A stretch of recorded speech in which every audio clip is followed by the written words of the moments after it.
പെട്ടെന്നൊരു ദിവസം ചുറ്റുപാടുമുള്ള ഓക്സിജൻ നിന്നുപോയാലോ? കേൾക്കുമ്പോൾ തന്നെ ശ്വാസം മുട്ടുന്നുണ്ടല്ലേ? പേടിക്കണ്ട, ഇത്തരമൊരു അനുഭവം നമുക്കുണ്ടാകില്ല. എന്നാൽ ഇത്തരത്തിലൊരു അനുഭവം ജലാശയങ്ങളിൽ ഉണ്ടാകാറുണ്ട്. മത്സ്യങ്ങളുടെയും മറ്റ് ജലജീവികളുടെയും ജീവനെടുക്കുന്ന വിധം ഓക്സിജൻ ഇല്ലാതാകുന്ന അവസ്ഥ. അതും ഒരു വലിയ ഭാഗത്ത് പൂർണ്ണമായും ഓക്സിജൻ ഇല്ലാതാകുന്നത് നീന്തി രക്ഷപ്പെടാൻ പോലും സാധിക്കാതെ അത് ജീവജാലങ്ങളെ കൊന്നൊടുക്കുന്നു.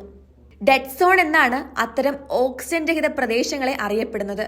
മത്സ്യങ്ങളുടെ ശ്മശാനം എന്നും അറിയപ്പെടാറുണ്ട്.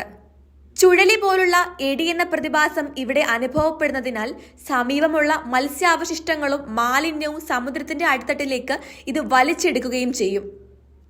ഇത്തരത്തിൽ മത്സ്യാവശിഷ്ടങ്ങൾ നിറഞ്ഞ ഒരു ഏരിയ കൂടിയാണിത്.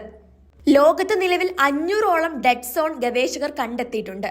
2017 കണ്ടെത്തിയത് 8776 ചതുരശ്ര മൈൽ വരുന്ന പ്രദേശത്തെ ഡെഡ് സോൺ ആണ്.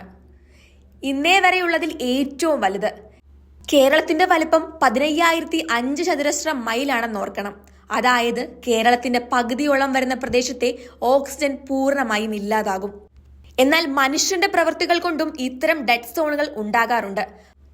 മാലിന്യം സമുദ്രത്തിൽ തള്ളുന്നത് ഇത്തരം ഓക്സിജൻ രഹിത പ്രദേശങ്ങളെ സൃഷ്ടിക്കുന്നു.